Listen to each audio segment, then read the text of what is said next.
నిమిషం అన్న మళ్ళీ చెప్పండి. నా పేరు దేవనగ దేవేందర్, మాది నల్గొండ జిల్లా చిట్యాల. నేను ఎక్స్ సర్పంచ్ని. గట్టిగా మా తమ్ముని 2018 కిడ్నీలు ఫెయిల్ అయిన ఉండే, 2 కిడ్నీలు, డయాలసిస్ పేషెంట్. కరోనా టైంలో చాలామంది కిడ్నీ పేషెంట్లు చనిపోయారు కదా. ఆ టైంలో మా తమ్మునికి కిడ్నీ ఇద్దామని ప్రయత్నాలు చేస్తుంటే యశోద్ హాస్పిటల్కి పోతే 24 లక్షలు అడిగారు. వాళ్ళ అరుణాథరావు పర్సనల్ డ్రైవరు మా ఊరు పక్క పోటీ పిల్లవాడు ఉండే, అతని పేరు శ్రీరామ్. అతని వాయిస్ కూడా మేడం తీసుకుంది మొన్న. మీకు కూడా చెప్తాను ఆయన మాట్లాడితే. అయితే ఆ శ్రీరాములో ఏం చేసిండు, నేను చెప్పినట్టు ఉంది, శ్రీరామ్ తమ్ముని కిడ్నీ ఫెయిల్ అయినాయి, ఇట్లా మీ సార్ లాంటి వాడిని అని చేస్తున్నట్టు. చిన్న పని అన్న ఎంతసేపు పని అయిపోతుంది, ఒక్క ఫోన్ చేసి అయిపోతుంది సార్ రండి అని చెప్పింది. తెల్లారలేదు, మర్నాడు తీసుకుపోయిండు తమ్ముడు నన్ను అందరినీ. ముగ్గురు కలిసిపోయినాము. అరుణాథరావు ఓరెంట్ పిల్లకి పోయినాము. ఆయన క్లబ్ హౌస్కి వచ్చిండు. కేటీఆర్ మామ అరుణాథరావు పిల్లలు ఇచ్చిన మామ. ఆయన దగ్గర తీసుకుపోతే స్టోర్ మొత్తం చెప్పినాము. చెప్తే అతను ఏమన్నాడు, సార్ నేను చెప్తాలే అన్నాడు. అని వాళ్ళ నైట్ ఏం లేదు, తెల్లారి నైట్ ఫోన్ చేసిండు. అన్న దానికి 24-30 లక్షలు అడుగుతున్నాను నేను బయట, సార్ ఒక 15 లక్షలు అడుగుతున్నా అన్నాడు. అంటే సరే మంచిది, 10 లక్షలు పెడితే మొత్తం ఫ్రీ మంచి కిడ్నీ అవుతుంది, వాడు బతాడు కదా, చిన్న ఏజ్ అది, అప్పటికి 34 ఏళ్ళ ఏజ్ అని మేము అనుకున్నాం. ఆశపడ్డాము. ఆశపడి 10 లక్షలు తీసుకొని పోయినాము. 10 లక్షలు తీసుకుపోయి నేను, ఆ డ్రైవరు, వాళ్ళందరం కలిసి ఇంట్లోకి పోయినాం.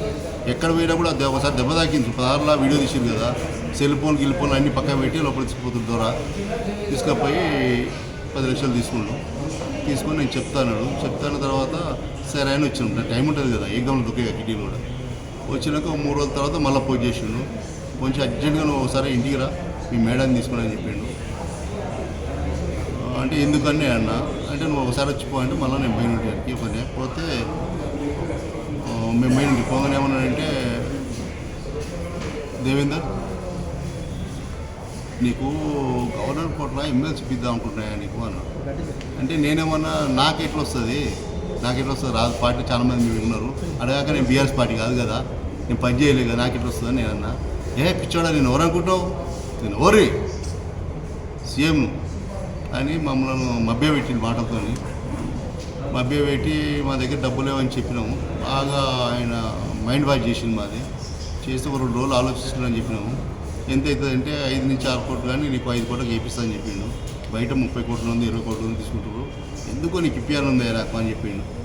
చెప్తే సరే సార్ మా మీద ఇంత ప్రేమ చూపిస్తుండే, ఎందుకు కాదు అని మేము అనుకున్నాక సరే అని ఇంటికి వచ్చిన తర్వాత వీళ్ళకి ఫోన్ చేస్తే మా బంగారం మొత్తం పెడితే 150 వచ్చింది.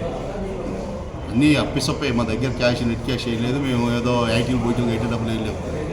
తెచ్చి 150 అయిందే, 150 కుదరదు, 160 పంపిస్తే అవుతుంది అంటే ఇక చేతిలో రాజే పడుకొచ్చి 160 తీసుకొని నేను ఆర్కేష్ దగ్గర ఉన్న రాజేందర్, మా పిల్లలు, మా మేడము, ఇంకొక మేడము, అందరం కలిసి 12 మంది మేడము పోయి అయ్యే దొరగారు పోయినప్పుడు ఆ కొడుకు కూడా ఉన్నాడు ఇంట్లో. అదే దేవేందర్కి ఎమ్మెల్సీ ఇప్పిస్తున్నా, ఇట్లా అమౌంట్ కూడా ఇస్తున్నా అని చెప్పిండు. ఓకే దేవేందర్ ఓకే అనుకుంటూ లోపల పోయిండు. డబ్బులు మొత్తం పెద్ద దూరం తీసుకుండు. ఇక మంచిగా ఆశీర్వాదం తీసుకున్నావు, నీ పని అయిపోయింది, కంపల్సరీ వస్తుంది, నీకు పేపర్లు పంపించిన ఆల్రెడీ ఓకే అని చెప్పిండు. మనం ఆశ ఇంటికి పోయినాక 2 రోజులకి ఒక వీడియో వచ్చిందట. ఆ వీడియో ఇప్పుడు చెప్పినాం కదా దాని గురించి. సోమేష్ యాదవ్ నిజామాబాద్ అతను 2016లో మెదక్లో ఒక చైర్మన్ గురించి 10 లక్షలు ఇచ్చిందంట. ఆయన ఎన్నోసార్లు పోతే ఆయన చూడగానే ఇమ్మైతులలో బాత్రూంలో కూర్చొని లేడని చెప్పించుకునేదంట. చాలా వేషాలు వేసింది, ఆయన దొరకలేదు. లాస్ట్కు ఆయన ఇబ్బంది పడి రేవంత్ రెడ్డి పీసీ సైన్లో అప్పుడే, నేను డబ్బులు కట్టింది అప్పుడే, ఆయన వీడియో పంపించింది కూడా అప్పుడే. నేను రేవంత్ రెడ్డి దగ్గర పోతున్నా సంగతి